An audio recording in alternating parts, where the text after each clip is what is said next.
Good morning, everyone. Welcome, welcome, welcome. Today we are focusing on our January 2021 classes. This is week 4. This is class 2, and this month we're focusing on the jar of flower stamp set. Now, I will tell you, it is a bundle in the catalog. It does come with this really, really cute, super cute jar punch. So you do save 10% on them if you order them together. We won't be using the jar punch in this card. What we will need today is our reversible stamp. That is our small cup. And then we will also be using the stamp that's down here in the corner. That's the roses. So I'm going to open it up and show you these images on the front cover are smaller than the actual product itself. They just had to kind of make room to fit it all. So I'm going to pull out, and my stamp set is very well loved. We're going to pull out those 2 stamps that we're going to need, and we're going to mount those up in a moment. So I need to put those off to the side. Get my jar mounted, and then I'm going to use this block. Now, I will tell you there is a trick to this, that if I'm going to, let's see.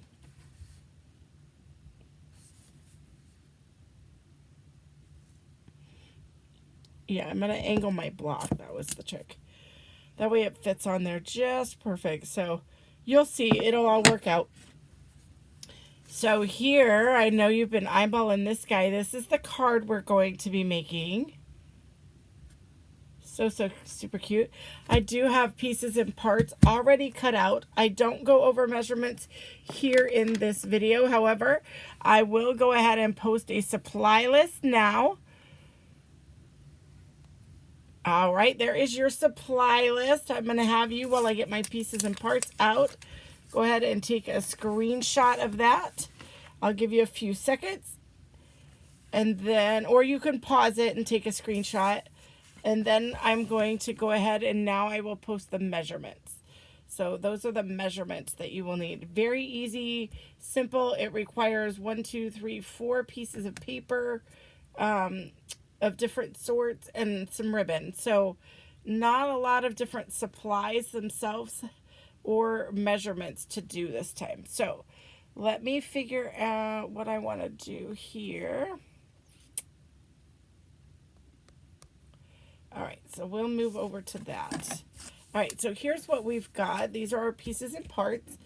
And I'm just going to go ahead and start the assembly process. Now, I have not put this in the list, but when I do my cards and I sort them out for the week, I do put a little Post-it label on them. This card, you will need that Post-it. So whether it's a large Post-it or a mini Post-it, either one. I just use the mini ones. All right. Let me grab my bone folder and we'll get started with that. Okay. And I'm going to grab my... All right, so here we go. We are going to fold that card base over. Give that a super good crease. And then I'm going to grab... I've already cut my designer series paper. So you have in your supply list a piece of designer series paper, cinnamon cider in color, that measures 5 1/4 by 4. Then you also had in your piece to do the largest, or I'm sorry, second largest stitch rectangle. That's as close to 3 3/4 by 5 as we have. It's not exactly that. But what you're going to do is you're going to cut out, this is a different piece here, but you're going to cut out the cinnamon cider out of that and save this for another project, because you're going to put that whisper white inside of here. So you'll need that large, second to the largest stitched rectangle. You're going to cut that out of your designer series paper, and you're going to have one cut out of whisper white. That is in your supply list. So I'm going to go ahead and grab my silicone mat. That just helps it so that you're not getting any adhesive on your grid paper. Because we definitely don't want that. Just putting that adhesive all the way around.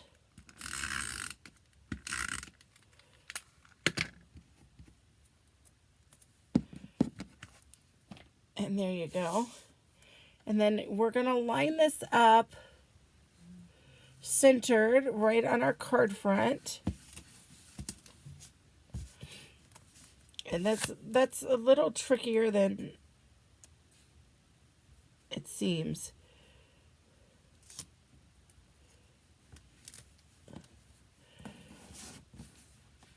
I just kind of lay it on top a little.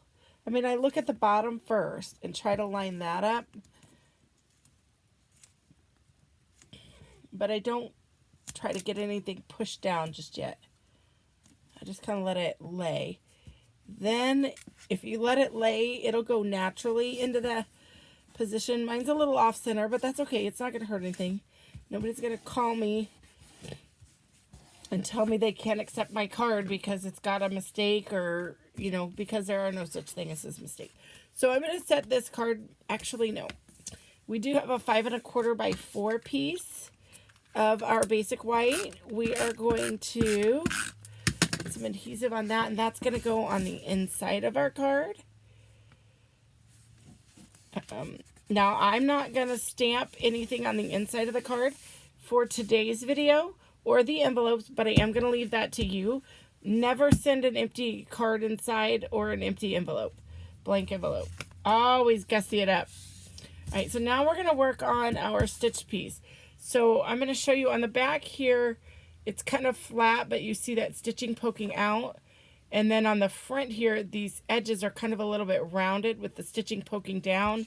This will be your top. All right, so the first thing we're going to work on is our jar. I want to color with blends today, so I'm going to use my Memento ink. I'm going to ink that stamp up really well. My Memento pads are really juicy anyway. You're going to stamp that little guy about 3/4 of the way down your page there. I'm going to grab my chamois. I'm going to clean my stamp because I'm going to use the same stamp again. I'm going to close the Memento for just a minute. We'll come back to that. But then I'm going to open up my Coastal Cabana. So here's where that post-it comes in. I'm going to take my stamp and turn it over because it is reversible. So now we're going to use that reverse side. We are going to ink it up in Coastal Cabana. And it's going to get pretty inky.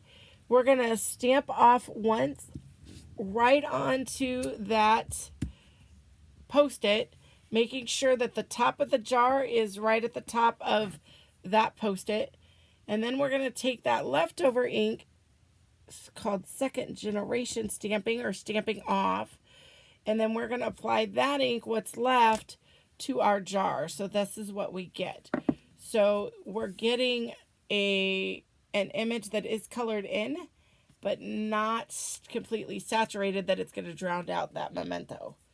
So now I'm going to bring in paper scissors, of course. And I'm just going to cut out that image. Toss out my scraps. And then we are going to place that right over that jar, covering all of that yummy blue. Coastal Cabana just happens to be actually one of my favorite colors when it retired, and I was so sad. And then next thing you know, they brought it back. So you never know. We're going to close up that Coastal Cabana. We are all done with Coastal Cabana. That's all we needed it for. Just that little pop of color in there. And if you don't have Coastal Cabana, you can use Bermuda Bay. That will work, and just stamp off. Or if you have a pool party, or Balmy Blue would work in this case as well. Just Jade would work if you stamped off more than once. So if you stamp off twice, that would work too. give it a green instead of that blue. All right, now we are going to ink up that stamp. Okay, so in this case, it looks like my stamp is bigger than my ink pad.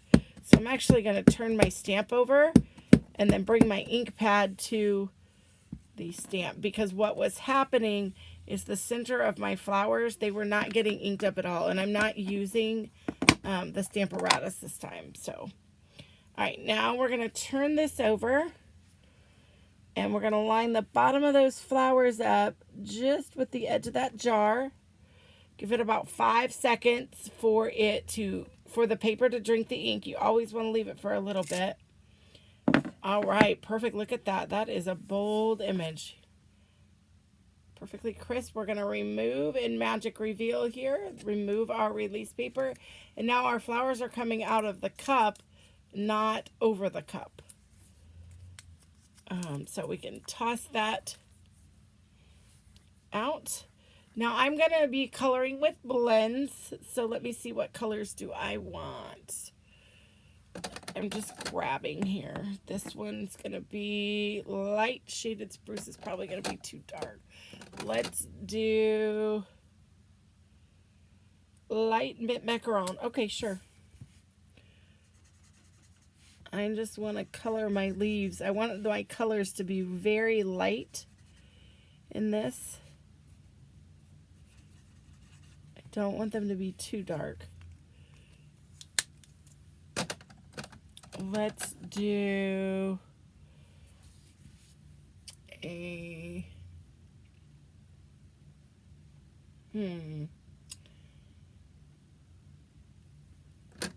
what's this one? Let's do it. This is a Bermuda Bay light, and we're going to do that one on the eucalyptus pieces. Not your typical colors. And that's okay. This is your card.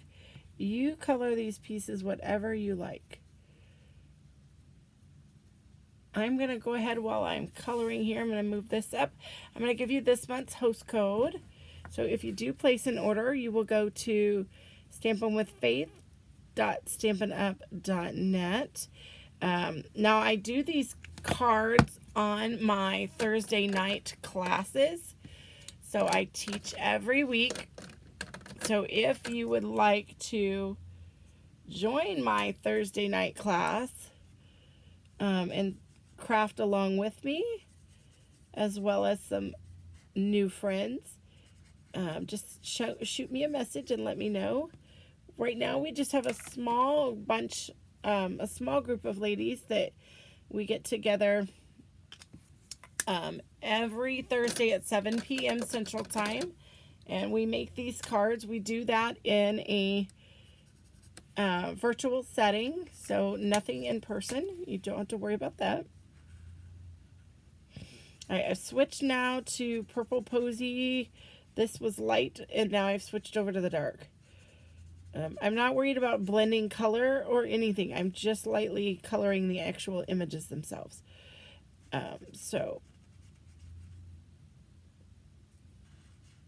Our Thursday night classes meet in a Facebook meeting room.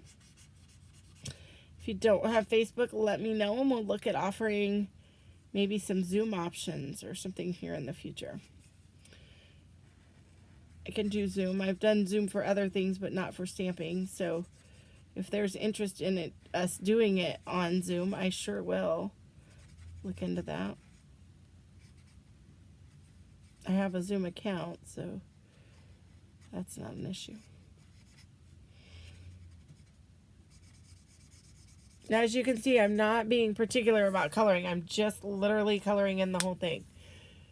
All right, now I'm going to reach over here and we're going to grab a pink. What do we have here? Let's do a dark petal pink, right?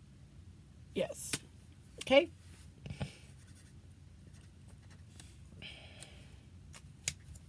Now I'm going to switch to that nib tip.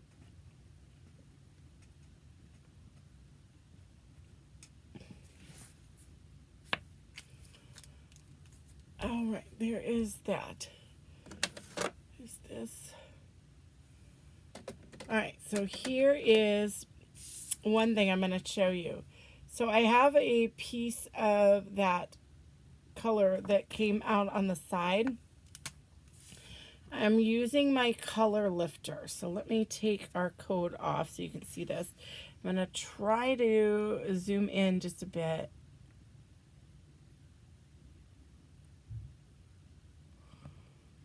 Right, there you go. Now you can see. I'm going to take that color lifter. I'm going to use the nib tip. I think it'll work better for this. And I'm just simply going to take a few seconds to color over it. Now, it's not going to completely go away. It's not an eraser. It's just lifting it. So it's just going to make it lighter. But because I use that light macaron,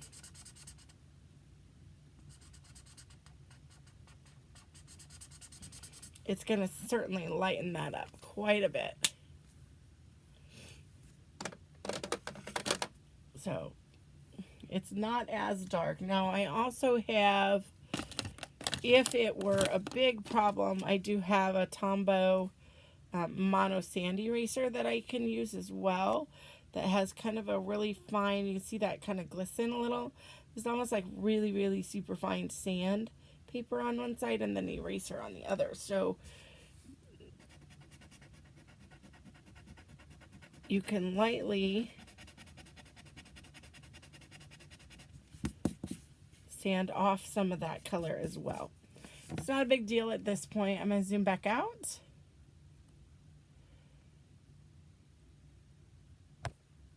And let's go with that. Now you can see me. All right, let's go ahead and bring our card base back in because this is all the coloring we're going to do. Now, I do want to point out, this may feel or seem slightly disconnected to you, and that is perfectly okay. We're going to cover that. That's going to be our embellishment opportunity. So if you've got a space there where your flowers didn't quite meet your jar, that's okay, my friend. We're going to fix it. All right, so let's go ahead and put that right in our card base there. I'm going to grab my roll of glue dots. It came off of its little cardboard thing. I'm going to expose one glue dot, and I'm going to put that glue dot right on the card itself in whatever position I want, going over that little area right here. Okay, so let's grab our ribbon. We're going to tie a bow.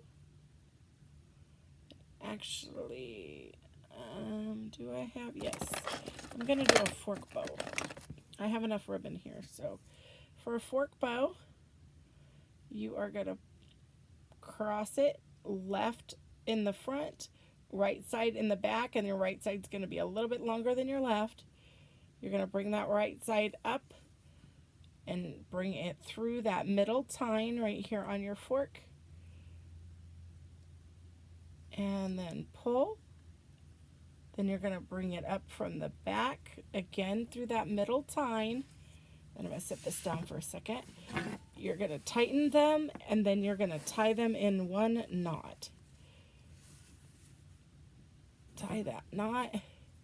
Then when you pull that off, you have just this dainty little bow. And you can use either side. You can tighten it again, however you choose. And I pulled mine a little too tight there.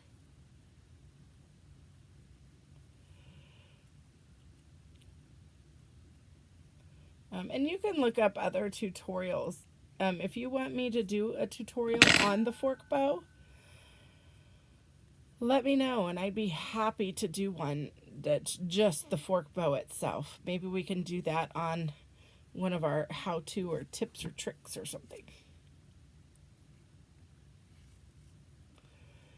Or we could just do a whole entire tutorial on bow making tips and tricks.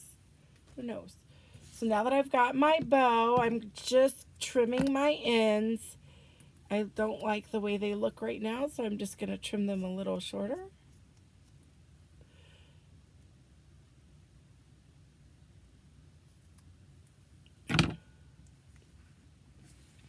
There we go.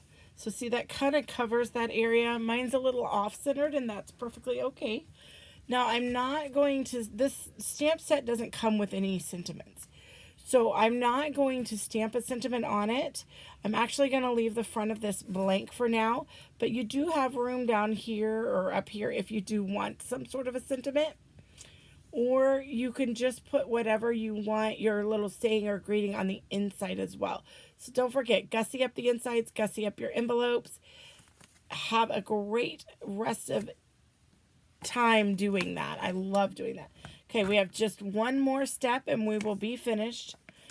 Now I'm going to put some of those glue dots. I'll need those again. Here they are. And I'm going to use my Take Your Pick tool.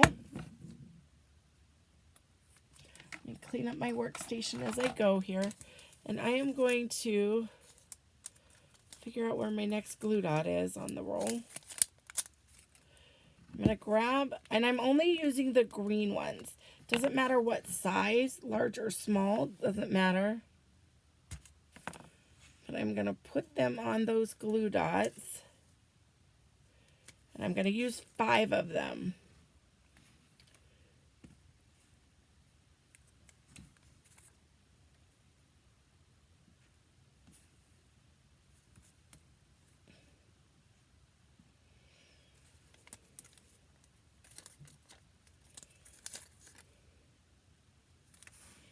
Drop that one. Sorry, and I'm sorry you can't see. I'm just taking the Take Your Pick tool and putting those rhinestones right on to the glue dot itself. Now what I'm going to do is I'm going to take the other end of my Take Your Pick tool. I'm going to make sure it's on the pokey side. Mine, for some reason, doesn't seem to, when it, quote, locks into place, it wants to unlock itself. I just put a piece of masking tape, reuse the same one over and over. Doesn't hurt a thing. Alright, so now let me put the lid on the rest of the jewels before I spill them all over on you. Now we're going to take these gems. We're going to lift them off with that Take Your Pick tool. And then what you're going to do is you're going to have some glue that's going to be on the outside of that gem. You're just going to roll it into the center. Then use that Take Your Pick tool to place that gem right on your card. You just don't want to leave all that extra exposed glue hanging out. Fold it in. Place the gem. Now I am placing all of my gems down in the same kind of placement, if you will, all to the left side. Now, if you don't want to tuck your glue dots under, that's okay. I've stopped tucking them under so that I can show you this technique. Okay, so I'm going to put that one. This one looked like it had a little crack in the water or glass, so I just put that gem over there. All right, let's cap our Take Your Pick tool. Put that away. And then I'm going to reach into our tools here, and I'm going to grab my anti-static powder tool. This just has, I believe it's just really just baby powder that's in here. And I'm going to pounce that powder. You can use your, if you still have an embossing buddy, you can use that, etc. You want to, I even used, one time I didn't have anything, so I thought. So I used a little bit of cornstarch on a paintbrush or baking soda on a paintbrush. You just want to... Now this, the anti-static powder tool made by EK Success, it is not a Stampin' Up! One. But that anti-static powder tool, really inexpensive. I bought it on Amazon. But it smells like baby powder. So it gives your card just a little bit of that fresh smell. And it is flowers, so why not? And it's not going to overpower the card or anything. They're going to have to lift it up to even know that it smells. But what that does is it removes some of that adhesive from those dots that we didn't tuck under. And you can still see your shimmer in your gems. So that, my friends, was card number 1. Stick around. There will be another video posted for card number 2 coming at you soon. Have a great and wonderful rest of your day. Thanks for watching. Bye-bye.